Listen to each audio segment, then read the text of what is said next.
नमस्कार, आपण पाहता हिरकणी न्यूज.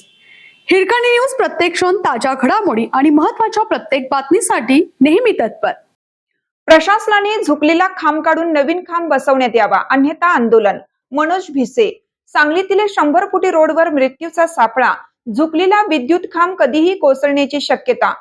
सांगली शहरातील गजबजलेल्या छत्रपती श्री शाहू महाराज मार्गावर 100 फुटी रोडवर मुख्य चौकातील एका विद्युत खांबाची अवस्था अत्यंत बिकट झाली आहे. हा खांब पूर्णपणे तिरका झाला असून तो कोणत्याही क्षणी कोसळण्याच्या मार्गावर आहे. या मार्गावर अहोरात्र मोठ्या प्रमाणात वाहनांची वर्दळ असते. याच परिसरात भाजीपाला विक्रेत्यांचा बाजार भरत असल्याने नागरिकांची मोठी गर्दी असते. खांब झुकलेला असल्याने एखादी मोठी दुर्घटना घडण्याची शक्यता नाकारता येत नाही. उद्या जर एखादा अपघात झाला तर याला जबाबदार कोण? प्रशासनाने याकडे दुर्लक्ष न करता तातडीने हा निकामी खांब काढून नवीन खांब बसवावा, अशी मागणी रहिवाशी व लोकहित मंच संघटनेकडून मोठ्या आंदोलनाचा पवित्रा घेण्याचा इशारा दिला आहे. हिरकणी न्यूज करिता सहसंपादक राजेंद्र पाटील. आपल्या हिरकणी न्यूज चॅनलला लाईक करा, शेअर करा आणि सबस्क्राईब करायला विसरू नका आणि रहा अपडेट.